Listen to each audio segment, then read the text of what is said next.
एक समय में जैनपुर नामक एक गांव में जानकी और वीरेंद्रा नामक पति पत्नी रहते थे। उनका हर्षवर्धन नामक एक सुंदर और समझदार बेटा था। वीरेंद्रा नौकरी करते हुए आए हुए पैसों से उसके परिवार का देखभाल करते हुए सभी को खुश रखता था और वो भी खुशी से जीता था। एक दिन जब वीरेंद्रा नौकरी को निकल रहा था तो अचानक हार्ट अटैक आने के कारण वो वहीं पे गिर के मर जाता है। पति का ऐसे अचानक देहांत होने के कारण जानकी उसी के बारे में सोचते हुए बहुत दुखी होती है।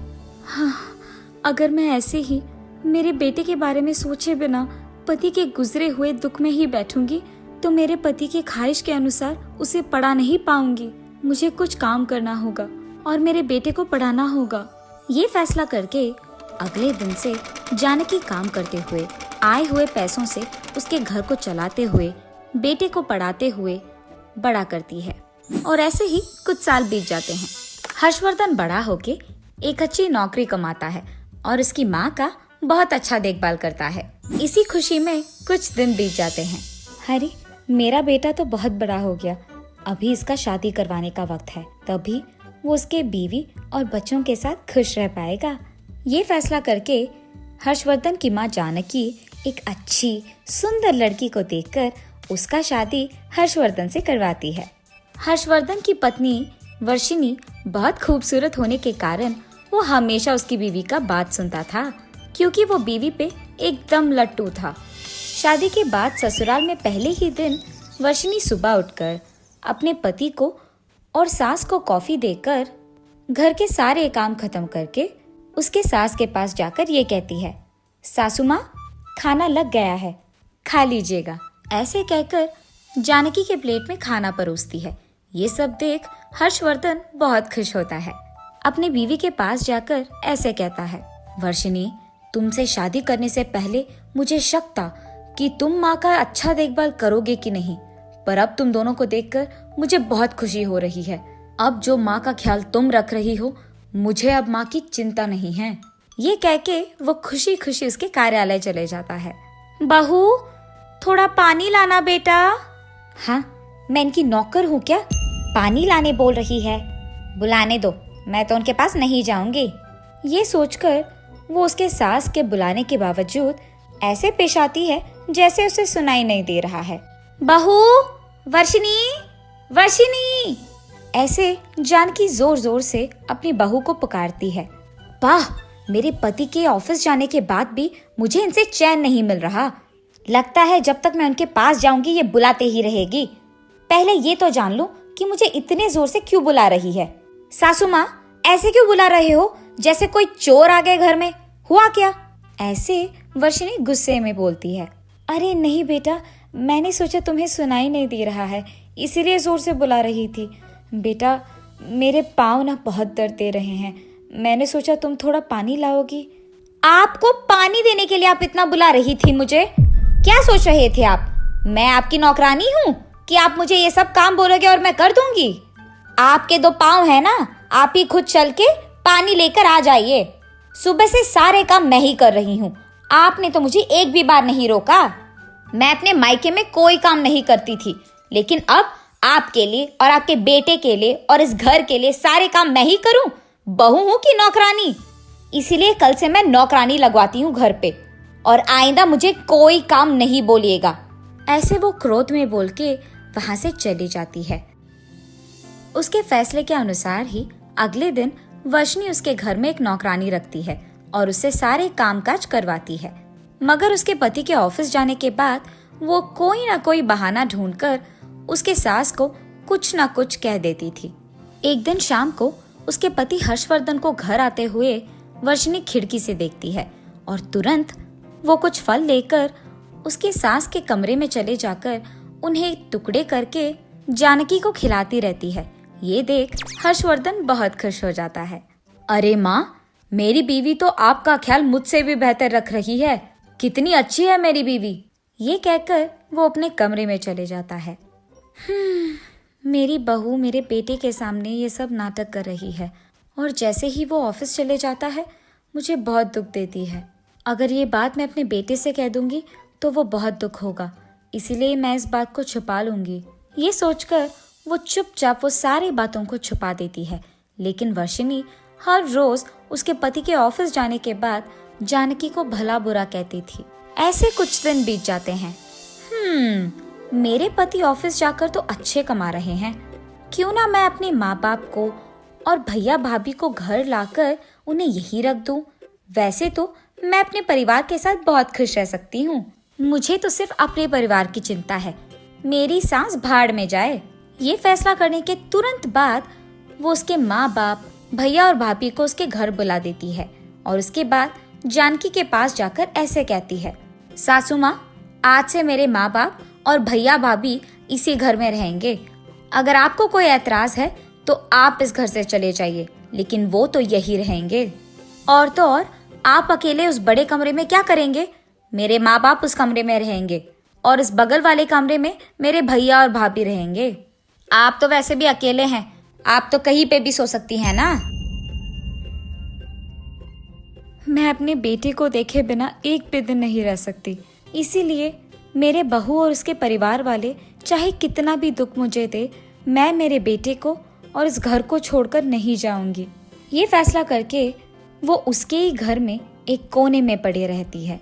जब हर्षवर्धन नौकरी से घर आता है तो अपने माँ को उसके कमरे में ना देख और उसके सास ससुर को वहाँ देख चौंक जाता है और उसके बीवी के पास जाकर उसे पूछता है, वर्षिनी, ये क्या? मेरे माँ के कमरे में तुम्हारे माता पिता क्या कर रहे हैं? सुनिए, आपके ही माँ ने कहा था कि उनके कमरे में मेरे माँ बाप रहेंगे, लेकिन आप मेरे बारे में बुरा सोच रहे हैं।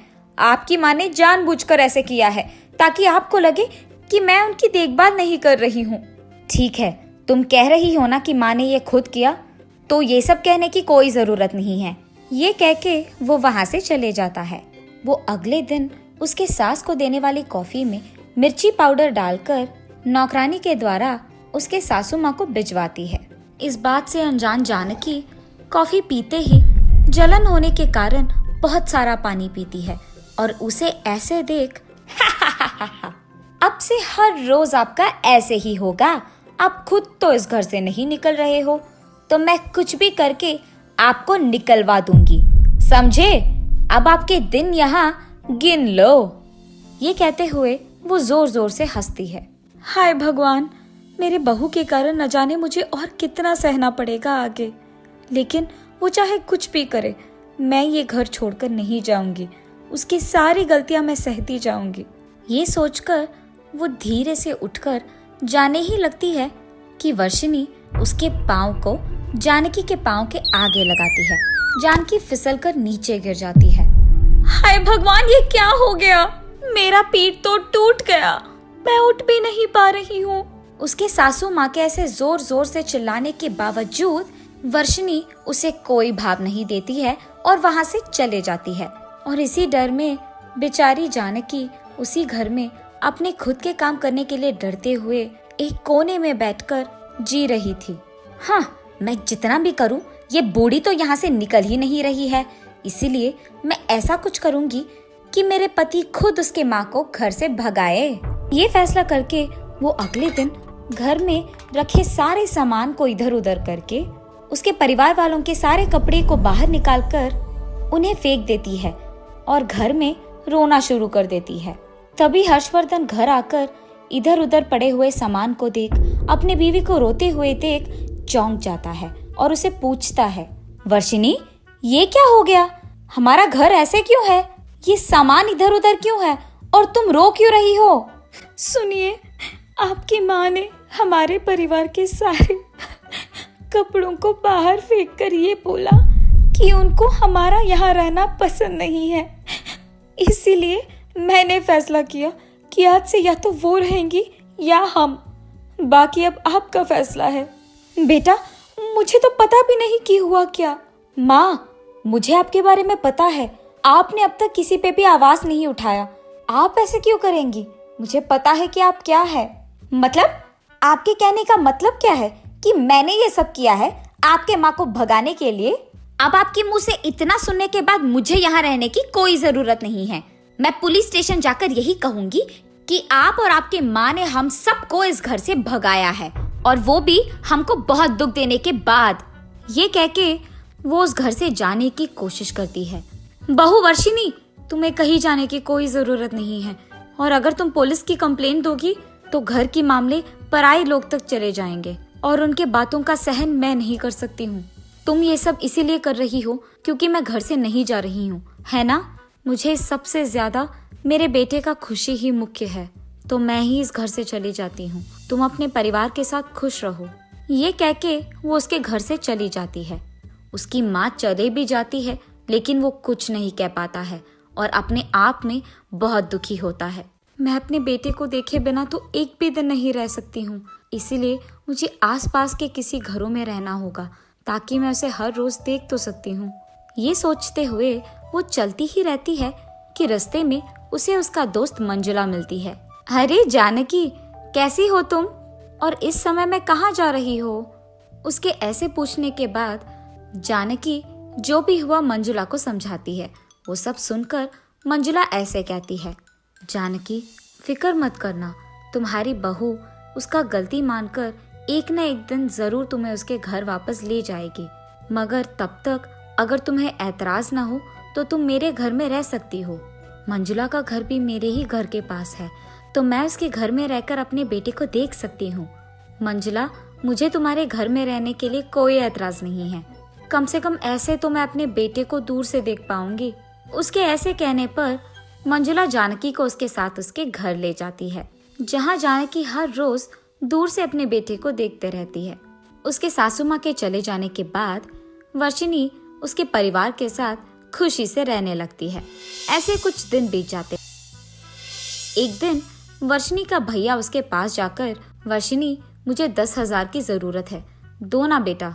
भैया, जो भी आपको चाहिए घर पे ही तो है, अभी आपको पैसों की क्या जरूरत है, और वो भी इतना? वैसे आपको देने के लिए मेरे पास पैसे है भी नहीं, और आइंदा मुझे ऐसे पैसे मत पूछना। ये कहकर वो गुस्से में वहां से चले जाती है। मैंने तो सोचा ये मेरी बहन है तो कुछ भी पूछ सकता हूँ, लेकिन ये तो ऐसे पेश आ रही है जैसे ये कोई रानी हो। फिलहाल तो इसने पैसे देने से इनकार कर दिया, बाद में मुझे भी घर से निकाल देगी, क्या पता। तब तक मुझे इंतजार नहीं करना, अभी मुझे इसके बारे में कुछ ना कुछ करना होगा, इसे ऐसे आसानी से छोड़ना नहीं। ऐसे वो सोच में पड़ जाता है। हाँ, ये ठीक रहेगा, अगर मैं ऐसे ही करूँगा तो जीवन भर मुझे कोई चिंता नहीं होगा। लेकिन मुझे ये सब पहले अपने माता पिता को बताना होगा। माँ, पापा, मुझे आप दोनों से कुछ बात करना है। हमको तो बचपन से पता है कि वर्षिनी बहुत लालची है। जैसे उसने अपनी सासू माँ को घर से भगाया है, वैसे भी हम लोगों को एक ना एक दिन जरूर भगाएगी। इसीलिए हम उसको और उसके पति को मार डालेंगे, तब तो उसका सारा जायदाद हमारा ही होगा, और हमें रोकने के लिए उसकी सास भी तो घर पे नहीं है। यही अच्छा मौका है, हम खुशी से इसी घर में रह पाएंगे। बेटा, लेकिन वो तो तुम्हारी बहन है, तुम जैसे सोच रहे हो ना वैसे कुछ नहीं होगा, तुम गलत सोच रहे हो। अरे माँ, तुम ये सब सोचोगी ना तो ऐसे ही लगेगा आपको। मैं कह रही हूँ, इन दोनों को जान से मार डालेंगे तो हम इनसे छुटकारा पाएंगे और ये सब हमारा होगा। हम इसी घर में सुख शांति से रह पाएंगे। ऐसे वो लोग चर्चा कर रहे होते हैं कि उस घर की नौकरानी ये सब सुनकर मंजुला के घर में मौजूद जानकी को ये सब कह देती है। मुझे तुरंत ये बात मेरे बेटे और बहू को कह देना होगा। मगर जानकी, तुम्हारी बहू तुम्हारी बातों पे विश्वास नहीं करेगी, इसीलिए हमें आज रात तक इंतजार करना होगा ताकि हम इनका असली स्वरूप उसके सामने खुद दिखा पाएंगे। ठीक है मंजुला। ये फैसला करके मंजुला और जानकी दोनों वर्षिनी के घर जाकर आधी रात को छुप जाते हैं। इतने में वर्षिनी का पूरा परिवार बिना कोई आवाज करे वर्षिनी के कमरे में चले जाते हैं। वर्षिनी और उसके पति हर्षवर्धन को अच्छी नींद में देख ये उन दोनों को जान से मारने की कोशिश कर ही लेते हैं कि इतने में, तुम्हें क्या लगता है कि यहाँ कोई नहीं है?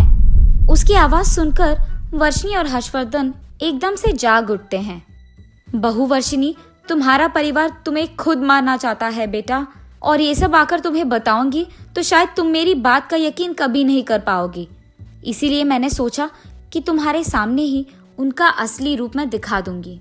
ये जानकर वर्षिनी बहुत बहुत दुख होती है।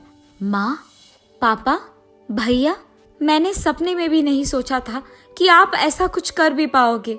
मेरे जायदाद के लिए आपने ये सब किया, ये तो मैं सोच भी नहीं सकती हूँ। मैंने तो सोचा कि मेरे ही तरह आपको भी खुश रहने का हक है, इसीलिए मैं तुम सबको यहाँ लाई हूँ, ताकि आप लोग मेरे साथ मेरे घर में खुश रह पाओ। और आपकी खुशी के लिए मैंने अपने सासू माँ को उसी के घर से भगा दिया। आप सबको तो शर्म आना चाहिए अपने आप को देखकर। अब आप इस घर में नहीं रह सकते हैं, यहाँ से चले जाइए और लौट के मत आइए। ये कहकर सुबह होते ही वो उसके परिवार को उसके घर से निकाल देती है। सासू माँ, अगर आपने मुझे कल रात बचाया नहीं होता तो शायद आज मैं जिंदा नहीं होती, और आपकी तरफ मैंने बहुत घटिया पेश आया, उसके लिए मुझे माफ कीजिए। मैं आइंदा ऐसे कभी नहीं करूँगी। बेटा, तुम्हें अपनी गलती का एहसास हो गया है ना, मुझे इतना ही बहुत है। ऐसे वर्षनी को उसकी गलती का एहसास होता है और तब से वो उसकी सासू माँ का बहुत अच्छा ख्याल रखती है। ऐसे वो सब खुश रहते हैं।